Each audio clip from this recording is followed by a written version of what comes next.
Welcome back to SPX The Diplomacy Files. Today, we're diving into a fascinating chapter of military history.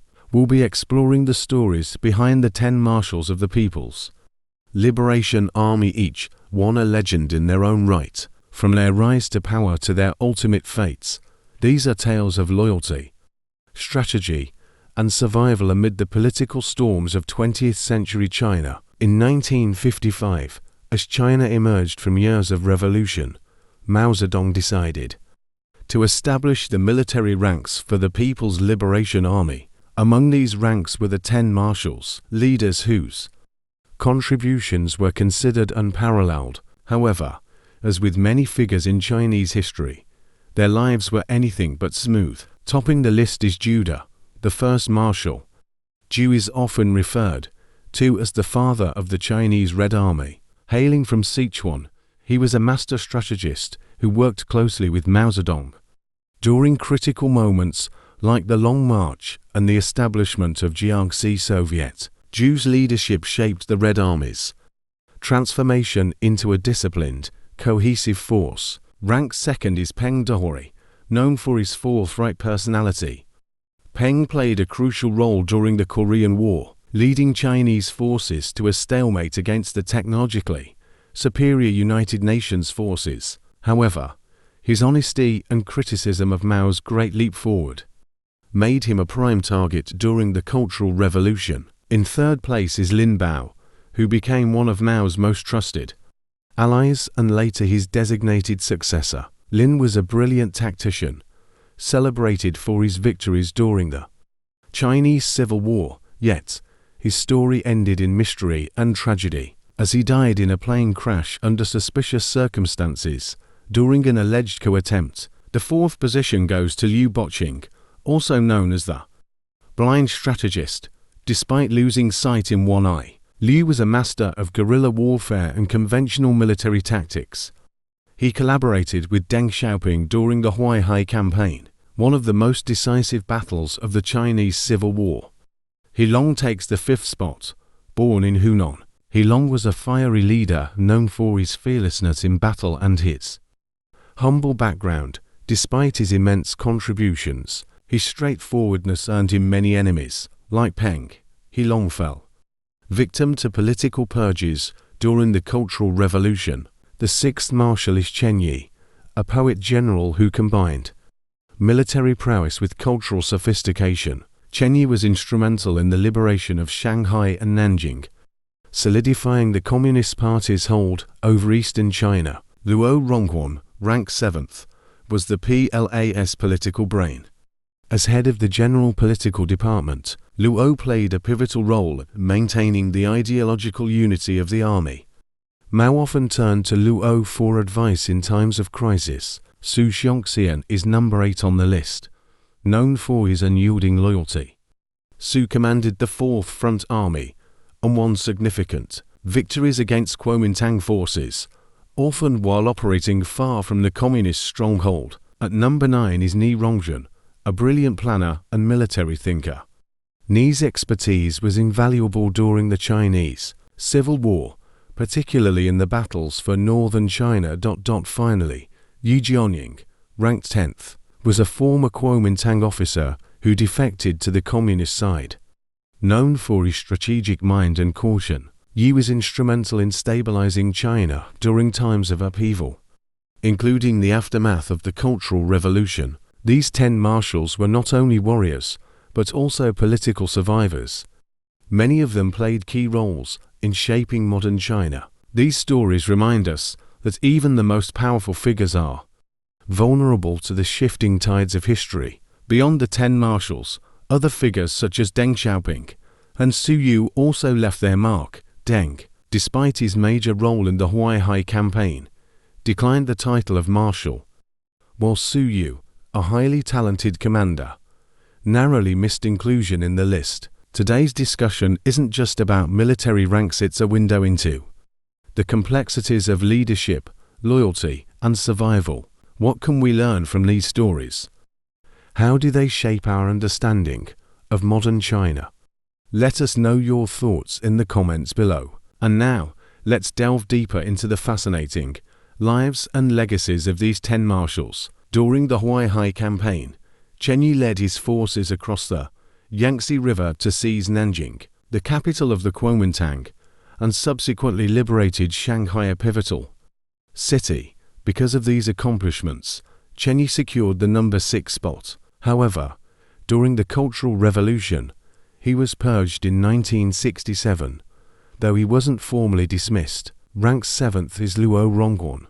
Unlike the others, Luo was a political marshal rather than a direct battlefield commander. His role was often that of a commissar or a head of the general political department, akin to General Nguyen Khai Thanh in Vietnam. Luo Ronghuan supervised the security forces during the Long March and served as commissar of the Northeastern Field Army, led by Lin Biao as commander. This was the strongest faction of the Chinese Red Army post-1949.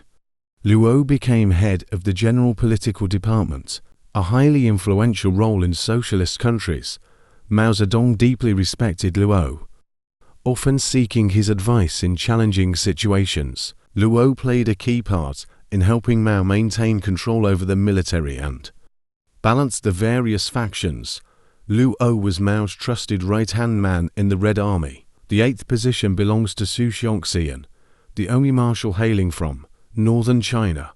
Coming from Shaanxi, Su stood apart as a commander of the 4th Front Army, which had a notorious reputation for rebellion under Zhongguo. Despite remaining loyal to Zhong for a time, Su was ultimately retained and promoted by Mao, a testament to his extraordinary abilities and unyielding loyalty. Su commanded 80,000 troops in Sichuan during the Civil War, achieving remarkable victories against the Kuomintang's forces, which numbered over 300,000.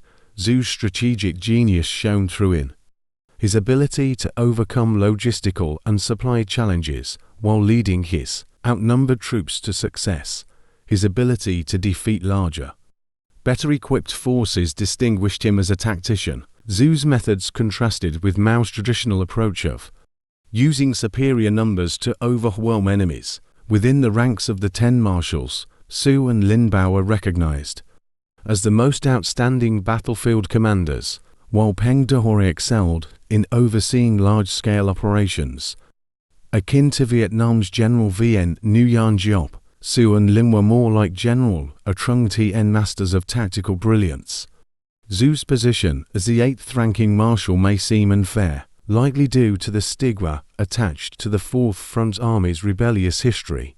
The 9th position goes to Nie Rongzhen, initially a commissar of the 1st Army Corps under Lin Biao. During the Sino-Japanese War, Nie became deputy commander of the 115th Division in the 8th Route Army. During the Chinese Civil War, Nie led the Red Army in northern China, working alongside Su Xiangqian to achieve significant victories. Nie's role in defeating Fuzhui's forces around Tianjin and Beijing was particularly notable. While Nie Rongzhen was an exceptional planner and strategist, his lack of direct battlefield command contributed to his lower rank. His expertise was instrumental in decision-making during the Korean War and in managing logistical support. Finally, the 10th spot goes to Jianying, a former Kuomintang officer and lecturer at the Whampoa Military Academy who defected to the Communist Party. Yi played a pivotal role as a strategist and chief of staff, comparable to General Hong Van Tai in Vietnam. Mao Zedong once likened Lin Biao to Hon Din. He longed to Yuafei and Jianying to Zhu Zhiyong, a testament to Yi's brilliance and cautious nature. Yi's family in Guangdong wielded significant influence, helping to elevate figures like Xi Jinping in modern Chinese politics. Yi Jianying also played a crucial role in dismantling the Gang of Four during the Cultural Revolution, solidifying his legacy. Unlike Stalin or Kim Il-sung, Mao Zedong refused the title of Grand Marshal, citing the need to remain close to the people. Similarly, Deng Xiaoping, despite his pivotal role as political commissar during the Huaihai campaign, also declined the rank of marshal. His leadership during the campaign placed him above Chen Yi and Liu Bocheng, yet his reasons for refusal remain unknown. Another noteworthy figure is Su Yu, a brilliant strategist and commander. Despite being Mao's choice to lead the invasion of Taiwan, a plan ultimately scrapped. Su was left out of the top 10 marshals. Instead, he was ranked first among the 10 generals, just below the marshals. The fates of these 10 marshals were far from idyllic.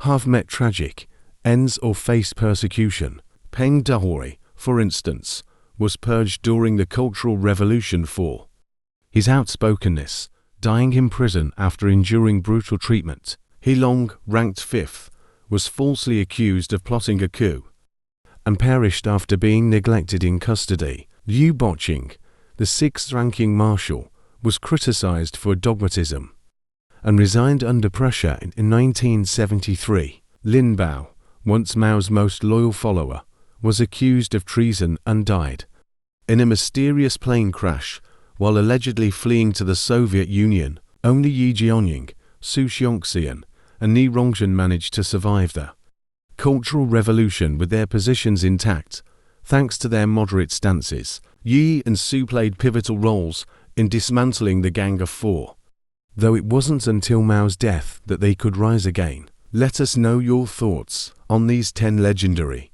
figures in the comments below. If you're new to SPX The Diplomacy Files, don't forget to hit that subscribe button so you never miss an episode. A like and a share would mean the world to us. See you next time on SPX The Diplomacy Files.